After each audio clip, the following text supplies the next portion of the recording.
اس سے یہ پتہ چل گیا کہ مسلمانوں کا یہ عقیدہ ہے کہ انبیاء کرام کے اجسام قبروں میں سلامت ہے. اب بریلوی عقیدہ کیا ہے؟ اب میں جیسے ہی بولوں گا بریلوی کہیں گے اسی بھی کہنے نا تانوں مزید مزے نہیں میں کرن دینے. بڑا تماشا لایا، ڈرامہ لایا تسی جناب حرمت رسول دے نا دے ہوتے صلی اللہ علیہ وآلہ وسلم. فراڈ کر دے رہے ہو، تواڈے بڑے بھی فراڈی ہی سن. یہ دیکھیں ان کا عقیدہ کشف المحجوب میں بھی لکھا ہوا ہے اور تذکرۃ الاولیاء میں بھی لکھا ہوا ہے کہ امام حنیفہ رحمۃ اللہ علیہ نے خواب دیکھا کہ وہ رسول اللہ کی قبر میں اترے ہیں کہ ہڈیاں بعض کو بعض سے چن رہے ہیں اور گھبرا کر اٹھے. ظاہر ہے ایک شیطانی خواب دیکھا تھا انہوں نے اس کو رحمانی خواب بنا دیا ان کے ماننے والوں نے. فراڈ کرتے رہو اور تمہارے بڑے بھی فراڈیت ہے. یہ بات کہاں تک جائے گی میں آپ کو دکھانے والا ہوں. اس کمینے سے آپ نے بچنا ہے. یہ آپ کو ذلیل و خوار کرے گا جو اس کو اپنا استاد مانتے ہیں. کشف المحجوب میں لکھا ہوا ہے اور تذکرۃ الاولیاء میں لکھا ہوا ہے کہ حضرت امام ابو حنیفہ رحمۃ اللہ نے خواب دیکھا کہ نبی علیہ السلام کی ہڈیاں جمع کر رہے ہیں. تو تمہارا یہ عقیدہ ہو گیا کہ نبی علیہ السلام نعوذ باللہ مر کے مٹی ہو گئے. کتنا کمینہ آدمی ہے. ایک خواب کی تعبیر ہوتی ہے. اچھا تمہارے بڑے فراڈی ہے. امام زابی نے لکھا ہے اس کو سیر اعلام النبلاء جلد 5 برابر 535 پہ لکھا ہے. اتنے بڑے محدث فراڈی ہو گئے. امام ابن عبد البر انہوں نے الانتقاء کتاب میں لکھا ہے اور 3 سندوں سے لکھا ہے کہ یہ خواب دیکھا. پھر ابن سیرین کے پاس گئے، انہوں نے کہا جی آپ نے سنتیں جمع کرنی ہے، آپ نے سنتوں کی ترویج کرنی ہے. تو امام ابن عبد البر محدث ہیں مالکی، تو وہ بھی فراڈیت ہے. اور تمہارے ابو جان، تمہارے بابا جان مولانا اسحاق جو تذکرۃ الاولیاء کو مانتے ہیں، کہتے ہیں شیخ فرید الدین عطار رحمہ اللہ رحمۃ اللہ علیہ.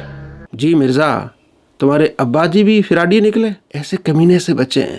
اب یہ بریلویوں کا عقیدہ، بھئی کمینے آدمی آپ نے یہ دکھانا تھا کہ جناب 1896 کے بعد جو بریلوی ان کا یہ عقیدہ ہے. یہ کہتا ہے کہ 1896 سے پہلے کوئی دنیا میں بریلوی نہیں تھا اور اس سے پہلے مسلمان دیکھنے تو ہمیں دیکھ لیں. بھئی ہمیں دیکھ لیں تو یہ تو تذکرۃ الاولیاء اور کشف المحجوب یہ تو 1896 سے پہلے کی ہے. تو کہتا ہے ہمیں دیکھ لیں، اس سے پہلے مسلمان دیکھیں، بریلوی تو بعد کے ہیں. یہ اس کو ہمارا الزامی جواب ہے اسی کی ویڈیو سے. تو کہتا ہے کہ جناب علی بریلویوں کا عقیدہ ہے بریلوی تو 1896 کے بعد ہیں، اس سے پہلے یہ تذکرۃ الاولیاء کہ جی یہ کیڑا چاہو دیوبند اوڑا 1867 میں جو بنا تھا مدرسہ، اس سے پہلے دنیا میں کوئی دیوبندی نہیں تھا.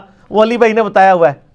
اور اچھا بریلوی ہیں وہ جو منزل اسلام 1896 میں بنا تھا، اس سے پہلے کوئی دنیا میں بریلوی نہیں تھا. آپ وہ والے ہیں تو اس سے پہلے والے مسلمان دیکھنے ہیں تو آپ ہمیں دیکھ لیں.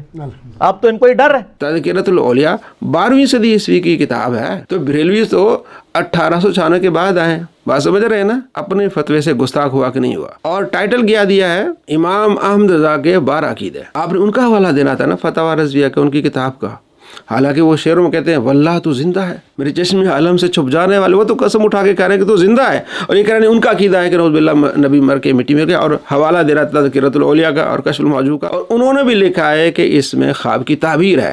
خواب کی تعبیر ہوتی ہے. اگر آپ نے خواب پر فتوے لگانے ہیں تو آپ نعوذ باللہ خدا پر فتوے لگائیں گے، قرآن پر فتوے لگائیں گے. حضرت یوسف علیہ السلام نے خواب دیکھا کہ مجھے چاند ستارے سجدہ کر رہے ہیں. اور سورہ حج میں اللہ فرماتا ہے کہ اللہ کو چاند ستارے سورج سجدہ کرتے ہیں. تو حضرت یوسف علیہ السلام نے خواب دیکھا تو نعوذ باللہ پھر شرک ہو گیا کہ وہ تو سورج چاند ستارے تو خدا کو سجدہ کرتے ہیں، یوسف علیہ السلام کو سجدہ کیسے انہوں نے کیا؟